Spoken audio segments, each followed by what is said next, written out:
This is nice. Halo semua, balik lagi di Ersan Film. Pada video kali ini, kita akan membahas alur cerita dari film bertemakan penculikan, berjudul Eden, yang rilis di tahun 2012.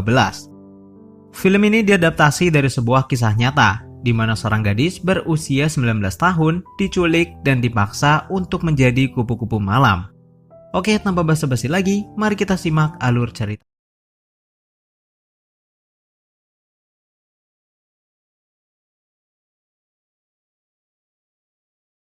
Namun setelah dirasa cukup mendapatkan udara, pria tersebut kembali menutup bagasinya itu. Won't be too long. Kini, scene berpindah ke satu hari sebelum penculikan. Seorang gadis keturunan Cina bernama Hyunjae diam-diam pergi ke belakang untuk merokok, dengan alasan akan membuang sampah. Hyunjae lalu memanggil temannya yang sedang bekerja di gedung sebelah untuk bergabung dengan dirinya. Temannya itu memberikan sebuah ID card atau KTP kepada Hyunjae agar ia bisa pergi ke tempat manapun di negara itu. Malam harinya Hyunjae dan temannya itu pergi ke diskotik. Hyunjae bisa masuk ke tempat itu tentu saja karena KTP palsu yang ia punya. Di tempat tersebut ada seorang laki-laki berpakaian petugas pemadam kebakaran yang sepertinya tertarik dengan Hyunjae, dan orang itu mentraktir mereka berdua. Sebagai ucapan terima kasih, Hyunjae dan temannya mendatangi meja sang pria dan berkenalan. Saat mereka sedang mengobrol, pria itu menyadari kalau Hyunjae sebenarnya masih di bawah umur, karena menurutnya sangat jarang ada wanita dewasa yang menggunakan kawat gigi di masa itu. Walaupun mereka baru saja bertemu, sepertinya Hyunjae juga tertarik kepada pria tersebut. Dan bahkan pria itu bersedia mengantar pulang Hyunjae dengan mobilnya. Namun petugas tersebut mengatakan kalau ia akan mampir sebentar untuk menemui temannya.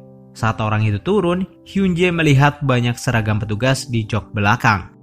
Merasa dirinya telah ditipu, Hyunjae lalu mencoba melarikan diri, namun tiba-tiba ada seseorang yang menangkapnya.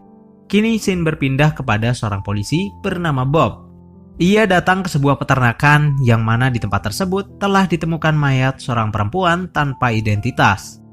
Pemilik tanah dan satu orang polisi sudah tiba di tempat tersebut. Awalnya Bob mengatakan kalau ia akan membantu. Namun tiba-tiba Bob malah menembak sang polisi dan pemilik tanah. Ini karena sebenarnya wanita tersebut merupakan korban dari kejahatan yang dilakukan oleh organisasi milik Bob. Kini Hyunjae dibawa ke sebuah tempat menggunakan truk. Namun ternyata di kendaraan itu ia tidak sendirian. Saat truk berhenti, seorang laki-laki muncul dan langsung memukul Hyunjae hingga dirinya pingsan. Hyunjae terbangun di sebuah tempat mirip klinik dengan keadaan tangan terborgol. Karena ia terus berontak, seorang dokter lalu menyuntikkan obat bius kepadanya. Dan ketika ia kembali tidak sadarkan diri, dokter itu melepas kawat gigi Hyunjae dan memandikannya.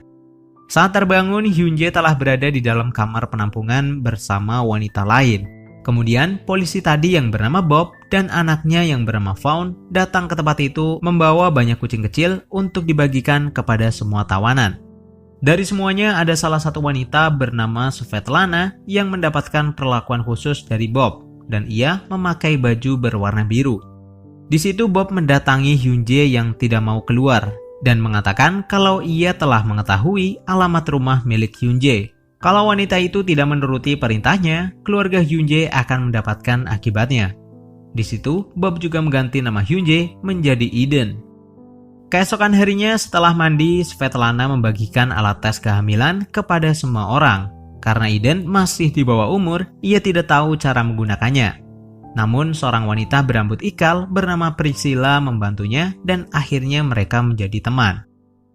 Setelah selesai, semua wanita disuruh berbaris dan Fawn akan memilih beberapa orang untuk memuaskan pelanggannya. Dan saat itu Eden juga dipilih oleh Fawn. Dalam perjalanan, para wanita dilarang untuk mengobrol.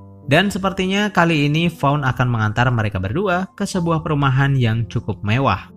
Ketika sampai, Eden dan si rambut ikal sepertinya diminta untuk menjadi aktor pemeran video panas.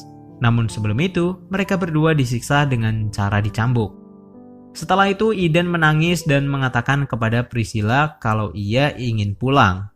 Priscilla mencoba menenangkan sahabatnya itu dengan menyanyikan sebuah lagu.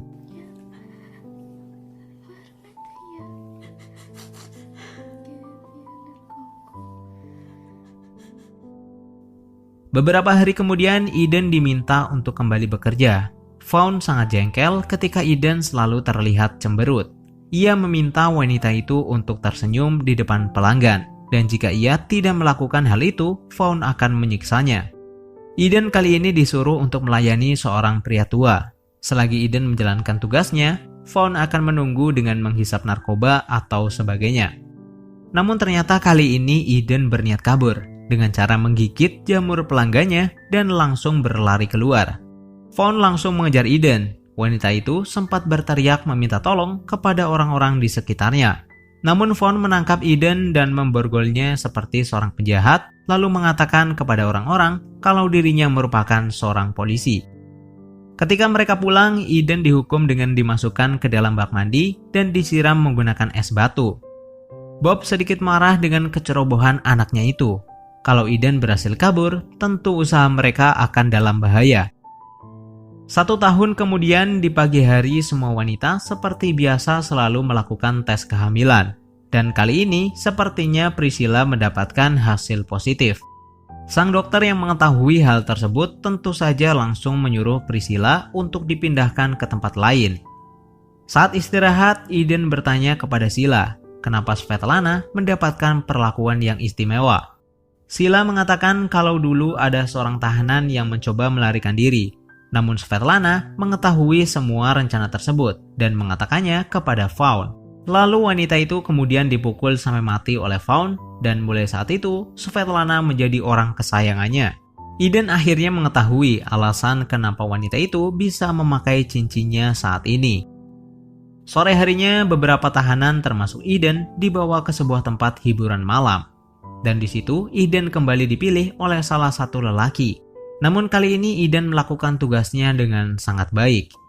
Ketika pulang, wanita itu mematahkan salah satu hak sepatunya dan untuk menghindari kecurigaan, ia menyembunyikan benda tersebut di dalam serabinya. Eden dan Svetlana berada dalam satu kamar, dan saat semua orang telah tertidur, Eden mengancam akan melukai Svetlana dengan hak tersebut jika ia tidak mengembalikan cincinnya. Penjaga dan Vaughn yang mendengar keributan langsung melerai mereka berdua. Karena melanggar aturan, Vaughn lalu menghukum Eden dengan menyuruhnya menelan cincin tersebut. Eden mengatakan kalau semua tahanan di sini sering mengolok-olok Vaughn tanpa sepengetahuannya, dan Eden menawarkan dirinya untuk menjadi mata-mata Vaughn. Tujuan Eden yang sebenarnya adalah untuk menjadi orang kepercayaan Vaughn, hingga suatu saat nanti ia bisa keluar dari tempat ini. Namun Vaughn menolak tawaran tersebut dan menyuruh Eden untuk segera kembali ke kamar. Di hari berikutnya, Vaughn kembali mendapatkan pesanan. Eden dan beberapa tawanan segera melakukan tugasnya. Seperti biasa, Vaughn selalu menggunakan narkoba ketika menunggu mereka selesai. Beberapa jam kemudian, Vaughn menagih uangnya dari orang yang menyewa jasa mereka, dan Eden diminta untuk menghitung uang tersebut. Ia mengatakan kalau bayaran sewanya terlalu sedikit atau kurang, karena mereka belum membayar upah lembur. Pelanggan tersebut tidak mau membayar karena itu bukanlah kesepakatannya. Vaughn lalu menghajar orang tersebut dan memaksanya untuk membayar uang sisanya. Namun saat itu, para tawanan yang lain tiba-tiba melarikan diri.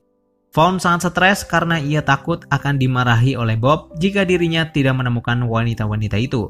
Saat berada di dalam mobil, Eden melihat para tawanan yang kabur sedang berada di sebuah minimarket.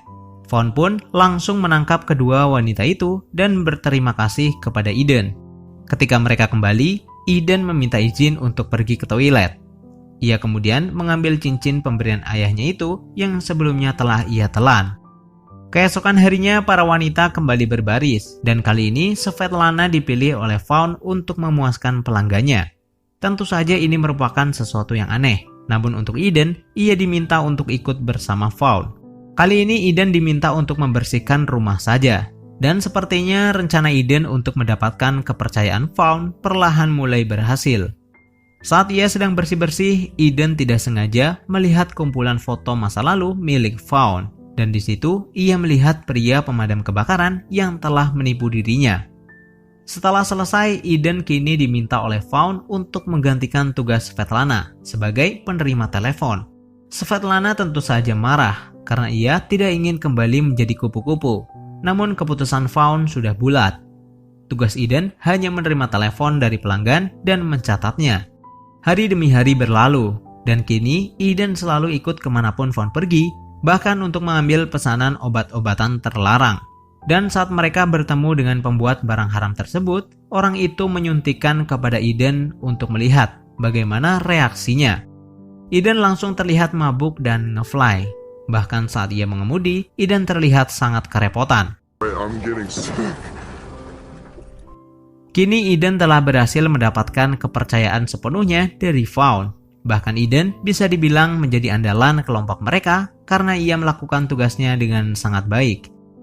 Di gedung polisi, Bob sedang melakukan pidato di depan para anggota. Dan setelah selesai, ada salah satu orang polisi dari Kesatuan Pusat ingin berbicara dengan Bob terkait pembunuhan tahun lalu yang terjadi pada salah satu polisi dan pemilik tanah di wilayah tersebut. Mereka menangkap sinyal telepon milik Bob berada di sekitar lokasi pembunuhan, namun Bob menolak untuk berbicara dan mengatakan kalau ia akan menghubungi polisi tersebut jika dirinya mengingat sesuatu. Eden saat itu mendapatkan telepon dari seorang pelanggan, dan ia mencatat permintaannya seperti biasa. Namun tiba-tiba orang itu bertanya berapa harga sewanya. Kalau berdasarkan info dari Vaughn, Eden harus langsung menutup teleponnya jika ada pelanggan yang bertanya tentang harga, karena mungkin itu adalah FBI. Namun Eden yang sadar dengan hal itu tidak menutup telepon tersebut dan ia tetap menjelaskan harga sewanya dengan harapan agar bisnis ini cepat hancur dan semua tawanan bisa terbebas. Siang harinya, Bob, Vaughn, dan Eden pergi ke sebuah danau untuk membuang mayat para tawanan yang mati, dan salah satunya adalah Svetlana. Ketika mereka berada di atas perahu, Bob mengatakan kalau bisnis mereka ini tidak bisa melawan teknologi. Bahkan hanya dengan sebuah sinyal saja, para penegak hukum bisa menangkap mereka. Bob menjelaskan kalau Vaughn tidak dilahirkan untuk dikasihani, dan ia bisa lahir karena sebuah dosa. Mendengar semua itu membuat Vaughn naik darah. Ia lalu mengambil tongkat dan memukul kepala ayahnya sampai mati. Kini semua bisnis dikendalikan dan diambil alih oleh Vaughn, dan bahkan kini mereka menawarkan para wanita lewat dunia maya. Hari itu Vaughn dan Eden mengantar salah satu wanita kepada pelanggan tetapnya. Dan saat Eden akan pergi ke toilet, ia melihat sebuah ruangan yang mirip tempat bersalin, dan di sebelahnya ada kamar yang cukup mencurigakan. Eden mencoba masuk ke ruangan tersebut dan ia menemukan Sheila yang saat itu sedang hamil besar. Mengetahui kalau tempat ini bukanlah tempat yang aman, Eden mengatakan kalau ia akan berusaha mengeluarkan Sheila dari tempat ini. Saat itu mereka melihat di televisi berita tentang polisi Bob yang secara resmi diberhentikan dari tugasnya karena suatu hal. Ketika mereka pulang, Vaughn sepertinya melihat ada sesuatu yang aneh pada diri Eden. Ia meminta Eden untuk menghentikan mobilnya dan bertanya apa yang sudah ia lihat di rumah pelanggannya tadi. Eden mengatakan kalau ia melihat tempat persalinan, yang mana ia yakin kalau mereka pasti menjalankan bisnis menjual bayi secara ilegal. Khawatir Eden akan berkhianat, Vaughn meminta semua orang yang ada di mobilnya agar keluar. Kemudian Vaughn meminta Eden untuk membunuh wanita yang mereka bawa dengan sebuah pistol. Walaupun awalnya takut, Eden mengambil pistol tersebut dan ketika ia akan menembak, Vaughn langsung menghentikannya dan kini ia percaya kalau Eden tidak akan berkhianat. Ketika mereka melanjutkan perjalanan, Vaughn mendapatkan kabar kalau salah satu karyawannya ada yang berkhianat. Saat mereka sampai, orang tersebut dimasukkan ke dalam bak mandi yang penuh dengan es dan akhirnya dibunuh. Karena usaha mereka sudah mulai terbongkar, semua berkas yang ada di tempat tersebut kemudian dibakar dan mereka akan pindah ke lokasi yang baru. Saat Vaughn sedang bersiap, Eden secara diam-diam memasukkan obat pembersih lantai ke dalam alat yang biasa digunakan oleh Vaughn untuk nyabu. Dan saat Vaughn menggunakan alat tersebut, ia langsung merasakan sesak dan akhirnya mati di rumahnya sendiri. Eden mengambil beberapa obat bius yang ada di lemari dan memotong GPS yang dipasang di kakinya.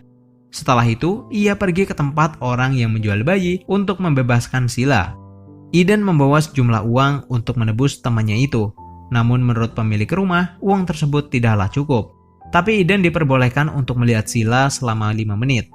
Ketika mereka menuju ke kamar, Eden langsung menyuntikkan obat bius yang sudah ia siapkan dan kemudian pergi bersama Sheila ke suatu tempat. Di akhir film, Eden akhirnya menelpon ibunya dan mengatakan posisinya saat ini.